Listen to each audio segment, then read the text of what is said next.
Top of the morning, Dan and Amy. There will be a floor vote on a Supreme Court nominee for the election.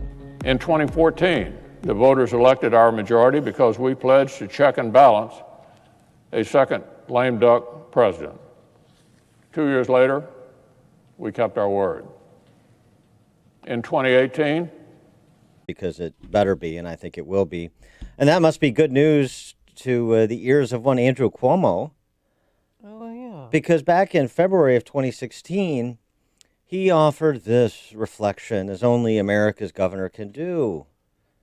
Justice Scalia believed first and foremost in the Constitution of the United States. Nowhere in the Constitution does it say the president or the U.S. Senate should put aside these responsibilities because of politics or a presidential election. And we cannot let partisan bickering cripple the nation's highest court. Washington gridlock has already succeeded in largely immobilizing the legislative and executive branches of our federal government.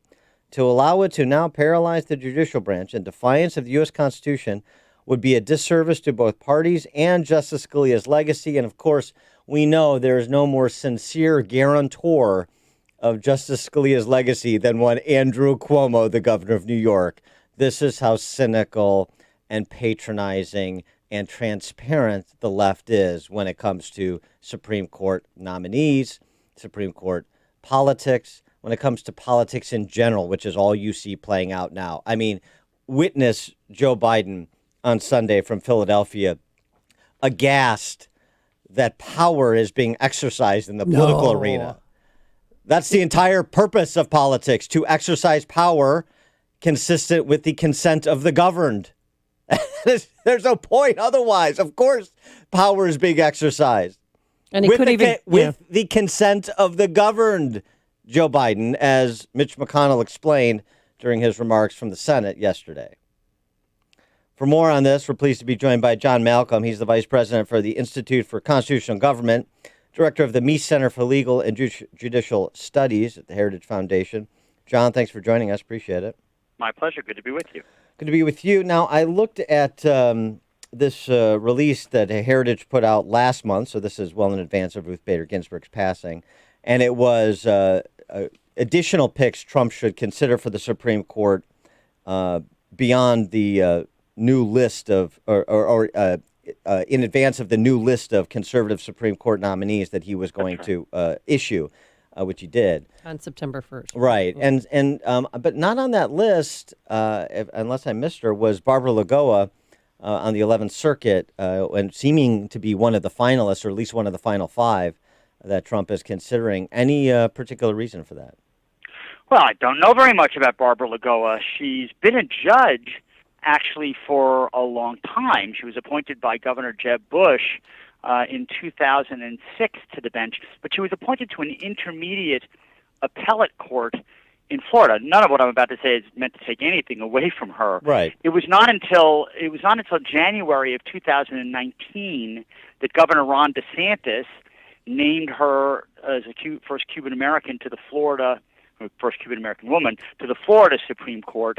And then she was only on that court for a very short time until she was appointed and confirmed to the 11th Circuit, which just happened last December. So she hasn't issued very many rulings that I'm aware of. The only one that really stands out that I am aware of is that recently the 11th Circuit, which covers Florida, Georgia, and Alabama, the whole court heard a case, and by a 6-4 vote, they upheld Florida's felon voting law that requires convicted felons to pay all of their fines and restitution, serve their complete sentence before they get their voting rights restored. The chief judge of that court, Bill Pryor, wrote the majority opinion, and Judge Lagoa joined that opinion. There were two other things about that opinion that stood out to me.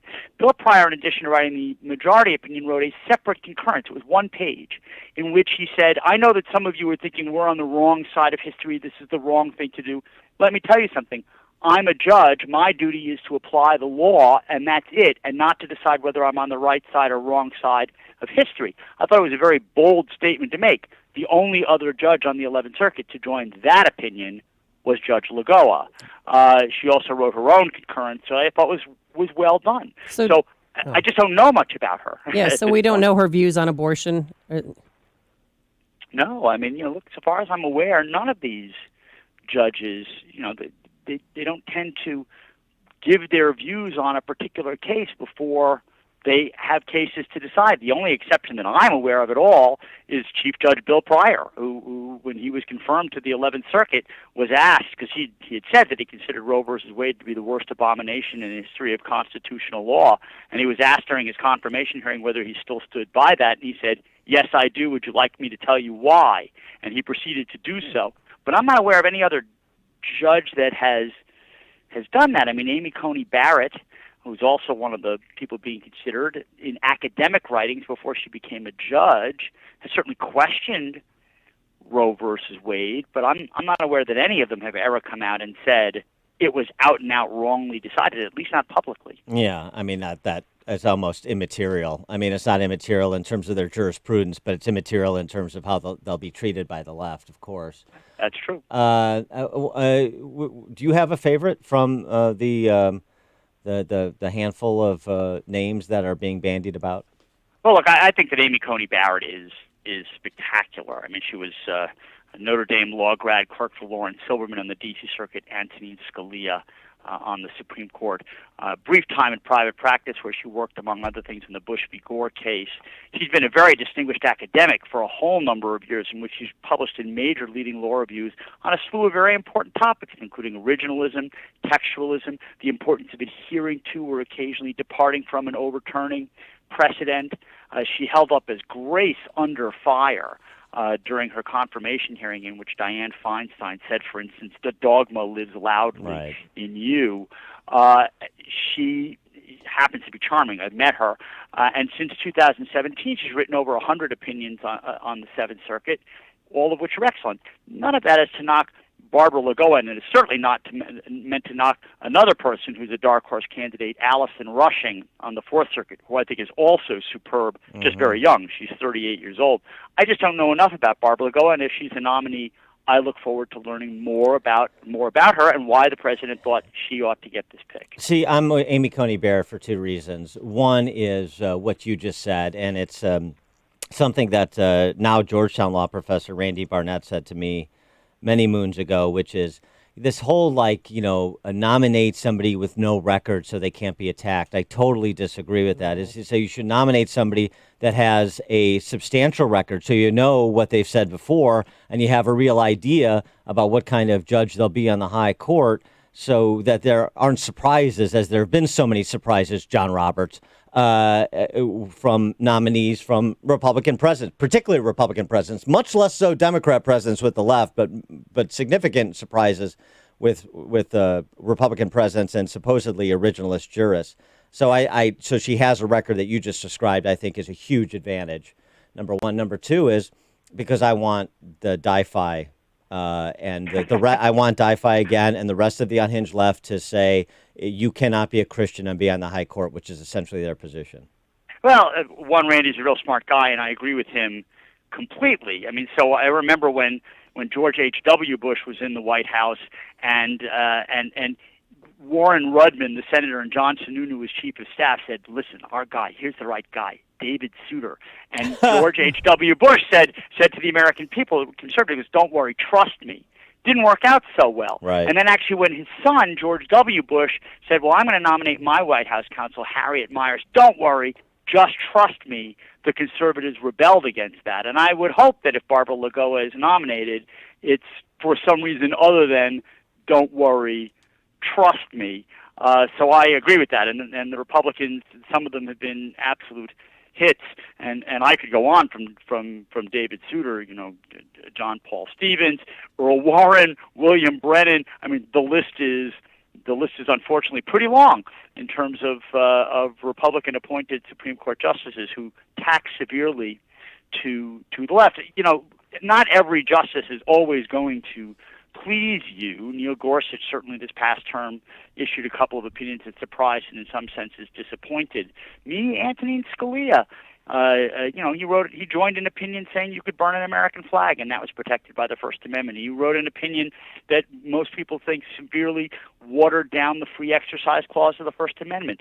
So even your heroes, will occasionally disappoint you. But I agree that to the extent to which you can study a track record and get a sense not only of what this person thinks, but also what their judicial philosophy is exactly the right way to go. So Randy's right. And do you think President Trump, that the election's going to play a part? Because Governor DeSantis said that, of Lagoa, she's money in the bank for Trump's Florida campaign, that would seal the deal.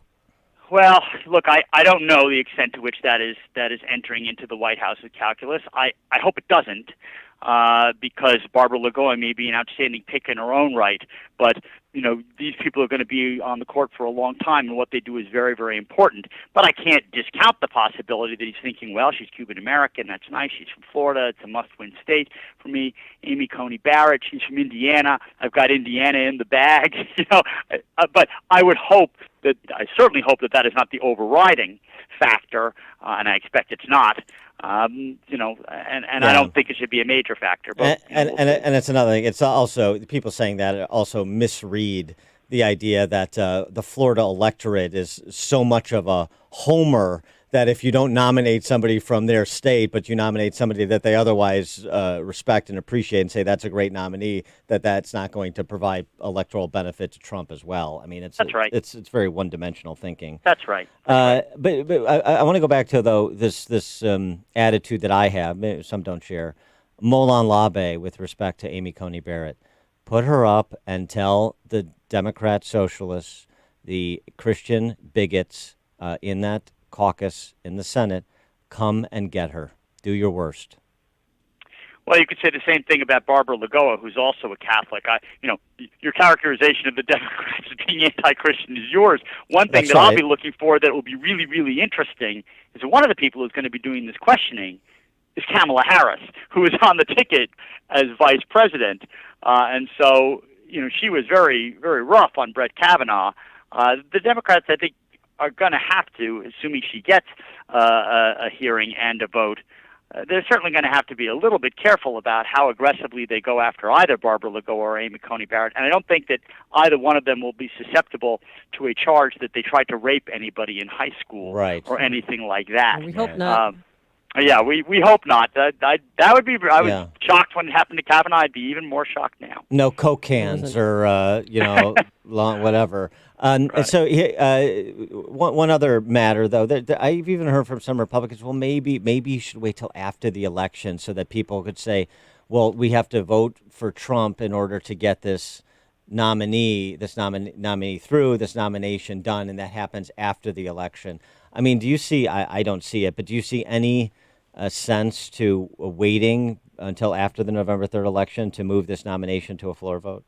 If he had decided to do that, I would have understood it, although I would not have been thrilled by it. But he's taken that off the table. He has said that he is going to nominate somebody and do it now. Now, there have been two Republicans, Lisa Murkowski and Susan Collins, have already said, I'm not going to vote on somebody, or at least I wouldn't vote. They haven't said that if she brought up that they absolutely won't cast a ballot, but they said if it were up to me, I would not vote until after the election, then I'd let the winner choose. If one more Republican does that, all of a sudden things become a lot dicier. And if two do that, then the nominee is dead, at least before the election. I will say this: I think that if Trump does get the nominee through, and Biden wins, they keep the House and the Democrats take over the Senate, they not only can, they will pack the court. So there is still plenty of incentive if you are a Donald Trump fan or you want to prevent the court from being packed, to turn out in the polls and cast your ballot. Or mail in your ballot, as the case may be. Yes. He is John Malcom, Vice President of the Institute for Constitutional Government, Director of the Meese Center for Legal and Judicial Studies at the Heritage Foundation. John, thanks for joining us. Appreciate it. My pleasure. Good to be with you. Take care. And he joined us on our turnkey.pro answer line. It's what Chicago is talking about. It's Chicago's Morning Answer with Dan and Amy on AM 560. The Answer. The following is a paid political announcement. Today's world requires first-hand knowledge of real international working. As a successful international businessman, I have achieved many goals and made many business friends abroad. International business can rebuild the middle class by creating the infrastructure to support small businesses through economic development funds and international expansion. I'm Dr. Willie Wilson. Vote for me.